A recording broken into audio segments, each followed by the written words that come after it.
नमस्ते बच्चों, हिंदी कक्षा में आपका स्वागत है। ग्रेड 5।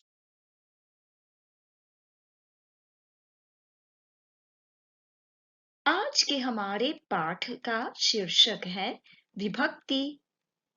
विभक्ति मतलब प्रीपोजिशन।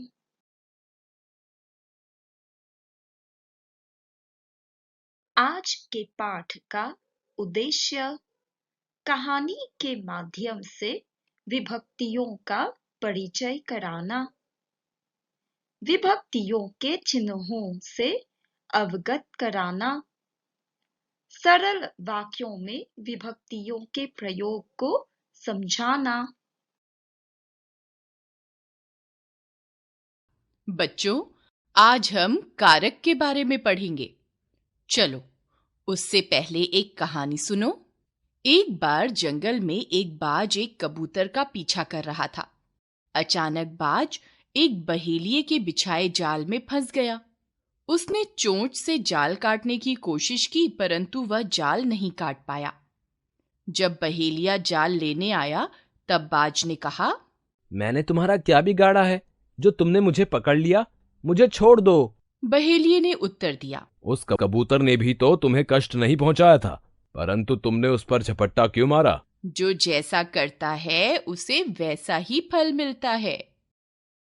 कहानी से सीखने को मिला कि हमें किसी को बिना कारण कष्ट नहीं पहुंचाना चाहिए। शिक्षिका ने कारक के बारे में बताने के लिए कहा था। कहानी में आए इन चिन्हों को देखिए, में, का, के, से, ने, पर।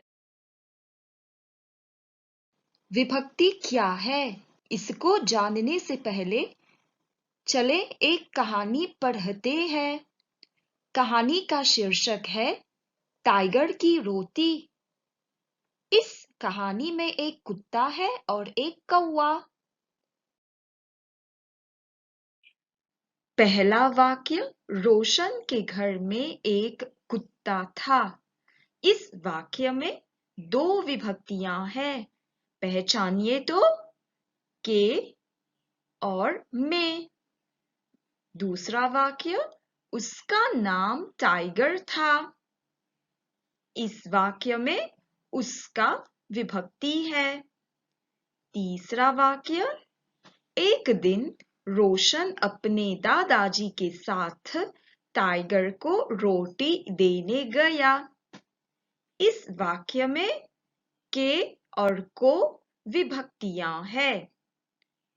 तभी एक कौवे ने मौका देखकर रोशन से रोटी छीन ली और उड़कर एक आम के पेड़ पर जा बैठा।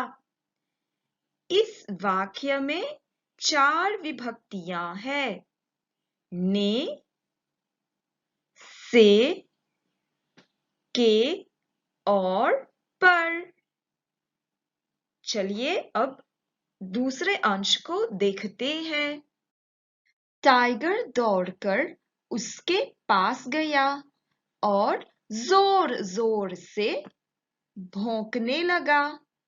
कौवा घबरा गया और उसके मुंह से रोटी गिर गई। टाइगर ने लपक कर अपनी रोटी ले ली। इस तरह टाइगर को उसकी रोटी वापस मिल गई। इस अंश में उसके, से, उसके, फिर से, ने, को और उसकी विभक्तियां हैं। चलिए देखें। कर्ता कारक ने। कर्ता कारक का प्रयोग सामान्य रूप से भूतकाल में होता है। इस विभक्ति का चिन्ह है ने। जैसे कि उदाहरण देखते हैं। पहला उदाहरण, बहन जी ने पाठ समझाया। दूसरा, माँ ने कहा कि भोजन तैयार है।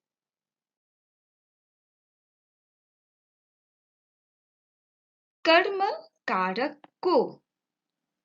कर्म कारक हमें बताता है वाक्य में की गई क्रिया का असर किस व्यक्ति या वस्तु पर पड़ रहा है।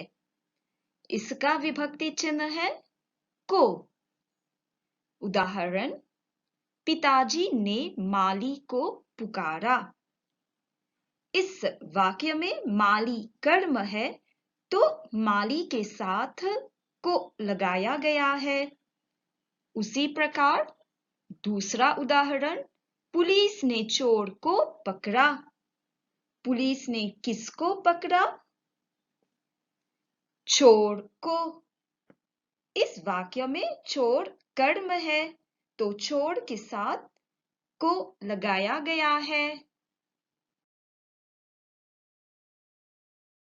करण कारक से के द्वारा।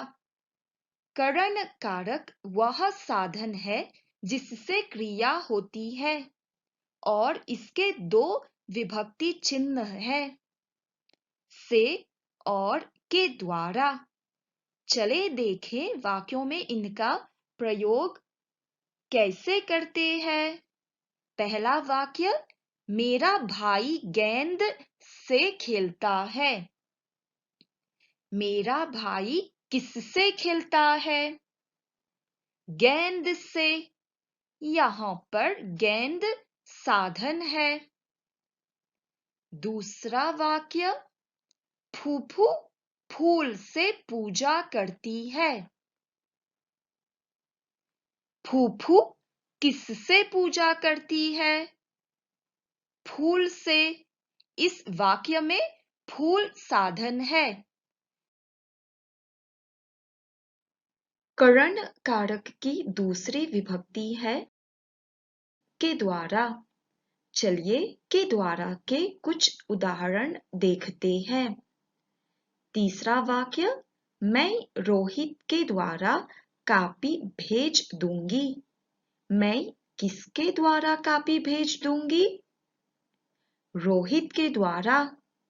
इस वाक्य में हम देखते हैं कि व्यक्ति साधन बना है। चौथा वाक्य, छात्र बस द्वारा पाठशाला जाता है। छात्र किसके द्वारा पाठशाला जाता है?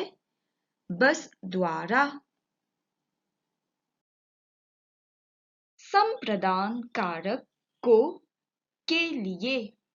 जिसके लिए क्रिया की जाती है या जिसे कुछ दिया जाता है उसे संप्रदान कारक कहते हैं। इनका विभक्ति चिन्ह है को और के लिए। उदाहरण, भाभी रतन को उपहार देती है। इस वाक्य में को संप्रदान कारक है।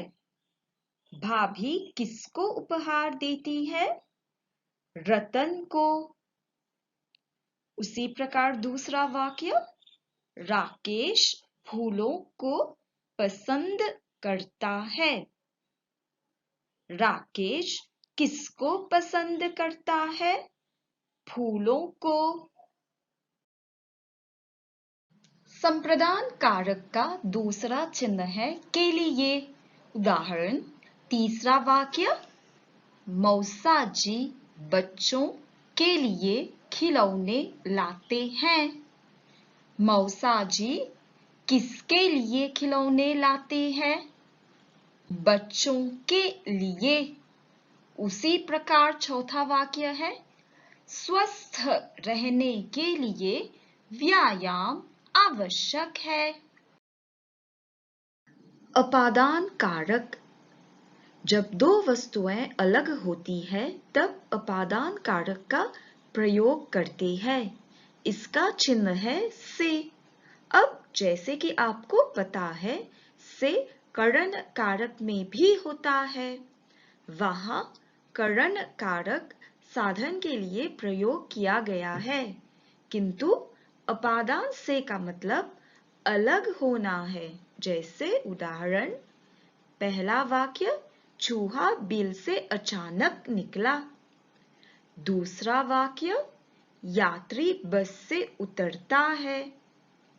इन दोनों वाक्यों में अलग होने का भाव दिख रहा है। संबंध कारक। संबंध कारक दो वस्तुओं के बीच संबंध कराता है। इसके चिन्ह है का, की, के। इसका प्रयोग लिंग और वचन पर आधारित है। उदाहरण, पहला वाक्य, आज रवि का जन्मदिन है।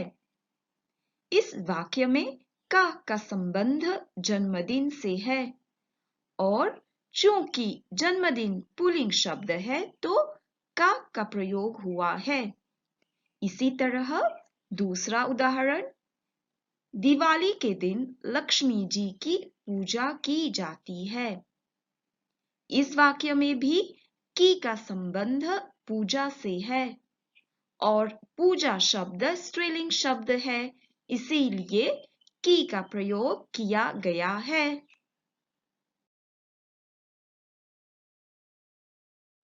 तीसरे वाक्य में, इस कक्षा के छात्र शैक्षणिक भ्रमण पर जाएंगे। इस वाक्य में हम देखते हैं के का संबंध छात्र से है और छात्र पुल्लिंग बहुवचन में है, इसीलिए के का प्रयोग हुआ है। अधिकरण कारक। अधिकरण कारक क्रिया के होने के स्थान और काल को बताता है। इसके चिन्ह है में, पर। चिन्हों की पहचान के लिए किस पर, कब, कहाँ और किसमें का प्रयोग करते हुए पता चलता है।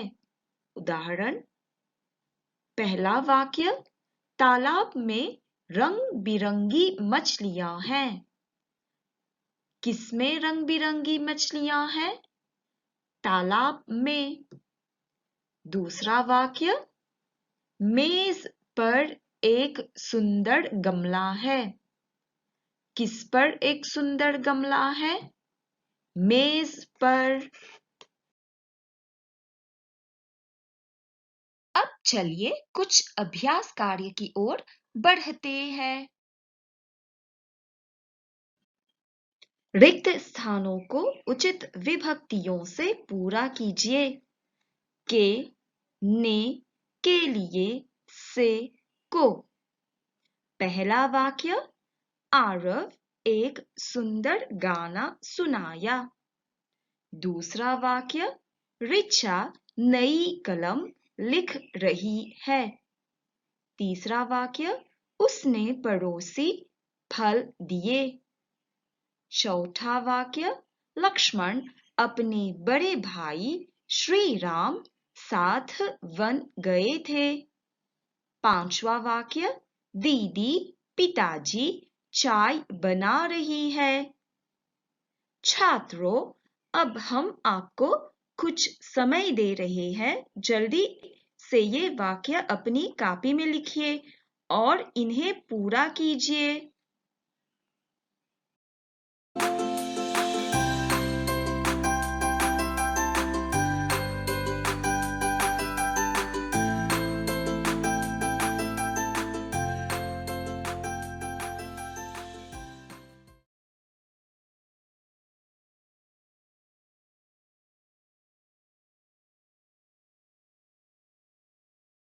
अब चलो बच्चों, एक पहेली पूछती हूँ।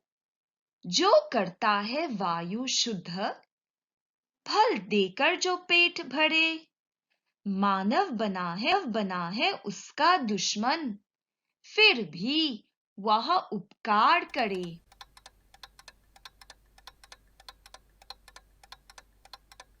सोचो सोचो। उत्तर, पेड़। हमें पेड़ की रक्षा करनी चाहिए क्योंकि पेड़ से ही हमें खाना मिलता है और सांस लेने के लिए शुद्ध वायु मिलती है।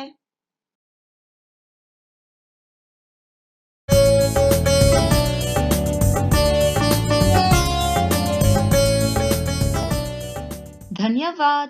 फिर मिलेंगे।